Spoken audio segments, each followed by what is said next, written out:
Hello, everybody. Welcome back to the Trick Podcast with Joey at Goso TV on this lovely Thursday, March 12th, 2020. The corona pandemic is everywhere. I think yesterday alone, I got all kinds of people from our church just telling me all their concerns, and it's a real thing that is happening. My wife, my lovely wife, is a principal. She's also having to figure out what to do with her school. The NBA is shutting down all of their games. I mean, come on, Laker fans, right? This is not good. I went to Ralph's last night and there was no toilet paper, so I got some paper towels. Actually, I didn't get any, but I thought about it. Someone said olive leaves are the best because they're big and thick. I don't know. Anyway, but I wonder why are we falling into this? Now, I also saw in the news, in Newsweek, that China's numbers of people infected is declining, and it seems to be, quote, getting better in China.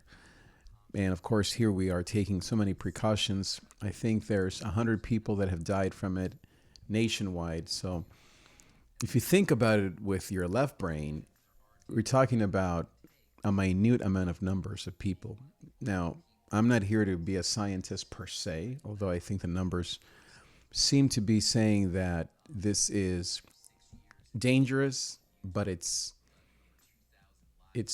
something that is under control, and we, on top of that, are doing everything we can as a nation and really as a world to contain this. So, but for more on that, you can read, of course, all that stuff that's out there. I am not an expert in those things. I'm aware, Rochelle and I, or she saw a video yesterday from PBS as she prepares for her school on this same thing. So there's plenty of information. But what I wanted to talk about is more what are the lessons learned as people of God? What are the things that I'm observing that should maybe alert us to our own need for faith? And so I wrote 10 things on my Facebook page, and I wanted to go over them. If you want to see them, they're on that page. You can just go to facebook.com. I think it's David Trigueros LA or something like that. You can just look me up. But I wrote 10 things that I thought are, I guess, lessons learned or things that I'm learning about myself, about us as followers of Jesus that concern me, I guess would be a good way to put it. And at the same time, I have, of course, deep compassion for us because we're only human. And so I want to go over these things and to kind of begin to find ways to maybe be different. And so here are 10 things that I thought would be important to consider. Number one, let me go look for them here really quick. Number one is that our faith is not very strong. I've noticed that this virus is exposing that our faith needs a lot of work. We are not as strong as we thought we were in believing in God during difficult times. Number two is that we're just like the world in terms of panic, fear, lacking in faith. Again, I'm not shaming us. I mean, just talk to me about my own anxiety on whatever it is. So I understand our weakness. And as I said also yesterday, the disciples themselves were feeling this way when they were in the boat, even though Jesus was right there. But when they looked at the waves and the ocean and the sea and the winds, they panicked. And so, as I said, this is not a shaming. These are just observations, things that maybe can help us after this is over to turn to God. So number two is that we're just like the world in panic, fear, lacking in faith. I don't hear a lot of people that love Jesus being different. I know they are out there. I know that there are many that are out there that are filled with faith, but we're being drowned. I don't know if I'm one of them. I'm just saying that that voice is being drowned by panic and fear. Number three is we don't believe in miracles. For all of our talk about miracle and he's the miracle maker and that We, of course, know that Jesus performs miracles. I don't know if we believe in miracles. Do we believe that Jesus can heal this whole nation and this whole world of this disease? How does he do that? Is it supernatural? Is it through medicine? Of course, he can do it through any way that he wants to, but it seems like we don't believe in miracles. Number 4 is we don't seem to be praying. And, like I'm thinking, are there prayer meetings? I mean, they could be online. Is your church hosting vigils, prayer meetings? Vigils, I mean, not vigils, but and again, I understand that no one wants to gather, but are there ways that your church, us as leaders, can lead our people to pray? And I know, again, that people are doing this. It's just not in the news. No one is talking about these things because it's not alarming, right? So number 4, we're not praying. Number 5 is we think Jesus is asleep in the boat. As I said in Matthew 8, there's a parable that Jesus says that, or when Jesus says, or when he describes that he's in the boat and he's asleep, and the disciples wake him up and shake him up. I think we think that Jesus is asleep, right? And again, this is just being human, just like the disciples. We fear, we forget, we're so forgetful that God is with us in the boat. And we sometimes think that maybe he's asleep. He doesn't care about this. He's outside of this problem. Number 6, when this ends, and yes, it will end, we won't learn much from it. And this is just human behavior, right? I mean, we'll look back on this and maybe only remember the funny things, right? The toilet paper is probably what we'll remember.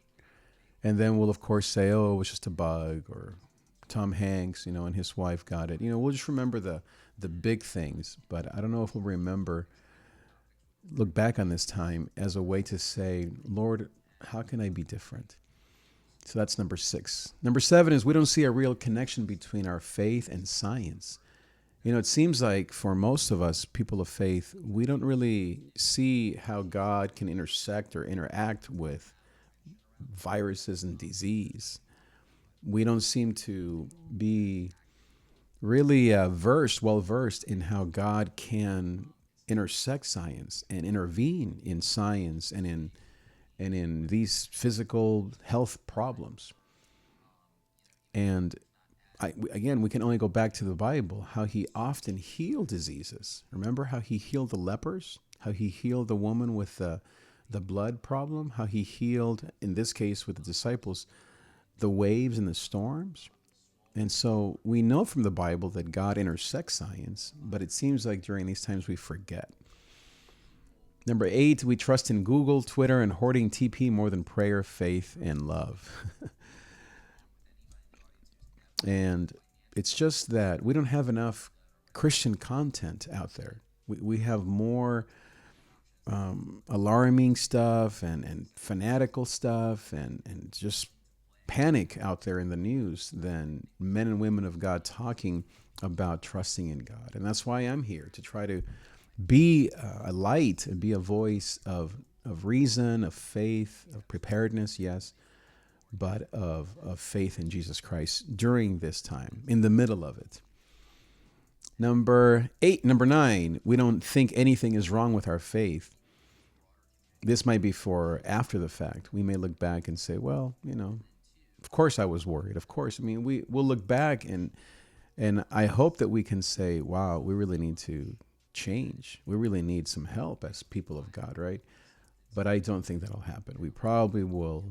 We won't learn our lesson. And again, it's just being human, right? The disciples, even after being with Jesus for 3.5 years, they still didn't get his message. And then number 10 is we will go back to being the same as usual.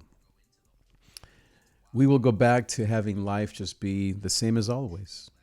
We'll go back to our jobs, to stress over the next thing, probably the election, maybe the economy, maybe, I don't know, who the Lakers are going to beat in the finals, just normal life. And I'm afraid sometimes that we may not realize the spiritual lessons that are inside of these problems, of these panics. we won't be able to go back and say, wow, I need, as I said, to trust in God. So here's some recommendations. Number one is trust in the Lord. This is the time to trust in God. Pray with your children. Pray with your family, your husband, your wife. Pray as a church. Number two is pray at all times. And I don't say that lightly. I think that prayer is so vital for us to calm our fears, to trust in God. Pray for miracles. Pray for this thing to stop by the power of the blood of Jesus. Number four, or whatever, three, is wash your hands. So again, there's so much out there, so you know what to do. And then the last one is put your faith in Jesus, not the news or man. You know, I confess, I looked up on Newsweek this morning that, as I said, that the numbers in China are declining, and I immediately felt better because I read something online. I'm putting my trust in the news. Now, of course, it's normal to want to hear good news, and then that immediately relaxes you. But what if God wants to be the one who we put our trust in, not the news? How can we do that? Well, prayer, meditation, being with people that can encourage you, listening to the love of God on tape here in these shows, listening to Christian programming, turning off Twitter, just try to do that. Turn off the news, turn off reading and consuming so much stuff that is negative. When things pop up in your life that are negative or that are traumatizing or that are concerning, when things hit close to home for you, that's the moment to get on your knees and say, Lord, I put my trust in you, not in man. And then gather. As I said, be aware and be prepared and all those things. In terms of going to church, I mean, I expect people to stay home, to not come to church because of this pandemic and this panic. And I'm not minimizing it. I'm just saying that how can we be different? And so, but gather, maybe just call each other, call people, text people. I think that's still okay, right? We don't have to be afraid of texting each other. Text verses to people, send them love, send them encouraging notes, forward some of the posts that I'm putting online, verses and encouraging notes and thoughts and prayers. Pray for the seniors, the children. Remember, the numbers are low.